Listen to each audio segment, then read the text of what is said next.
جو لوگ کرفیو یا لاک ڈاؤن کی وجہ سے پریشان ہیں، جن کے گھر راشن یا کھانا نہیں ہے، یہ سکرین پر آپ کو ایک نمبر نظر آ رہا ہوگا 0347780888 034778088288، یہ میرا موبائل نمبر ہے۔ آپ مجھے ڈائریکٹ کال کریں یا ڈائریکٹ میسج کریں، واٹس ایپ پہ نہیں، مجھے ڈائریکٹ کال کریں، میں خود آپ کے گھر راشن یا کھانا لے کے پہنچوں گا، یا جو میرے بھائی ورک کر رہے ہیں، کام کر رہے ہیں، وہ آپ کے گھر راشن کھانا لے کے پہنچیں گے۔ میرا آپ سے یہ وعدہ رہا۔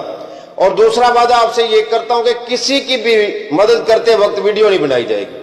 ہر کسی کی سیلف رسپیکٹ ہوتی ہے، ہر کسی کی عزت نفس ہوتی ہے جو مجروح نہیں کی جائے گی۔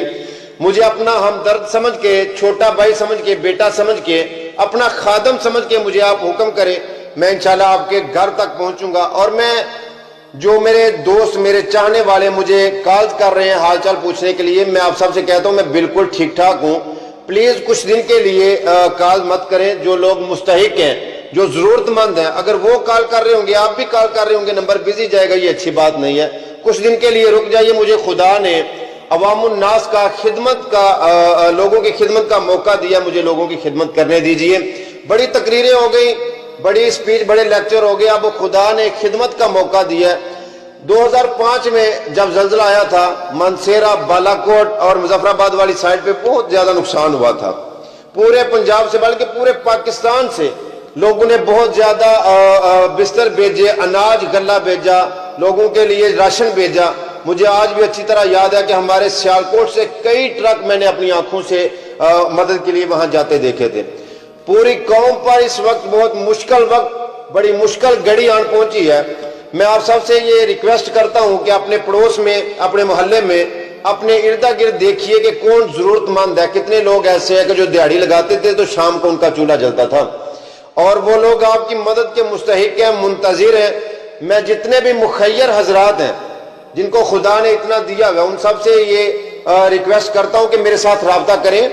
میں آپ کو بتاتا ہوں کہ جو لوگ مستحق ہیں، میں لوگوں کے گھروں کے ایڈریس بتاؤں گا، آپ خود ان کے گھر جا کے راشن دیں، ان کی مدد کریں۔ جو لوگ کسی کی مدد کرتے ہیں ان کو کسی کی مدد کی ضرورت نہیں پڑتی۔ مدد کریں لوگوں کی اس سے پہلے کہ آپ کو کسی کی مدد کی ضرورت پڑے۔ اور اس پیغام کو زیادہ سے زیادہ شیئر کریں تاکہ جو مستحق ہیں، جو ضرورت مند ہیں، ہر گھر گھر تک یہ پیغام میرا پہنچ جائے۔ میں آپ کا خادم اویس گمن سیالکوٹی آخر میں یہ کہوں گا، لب پہ آتی ہے دعا بن کے تمنا میری، زندگی شمع کی صورت ہو یا خدایا میری، ہو میرا کام غریبوں کی حمایت کرنا، درد مندوں سے، ضعیفوں سے محبت کرنا۔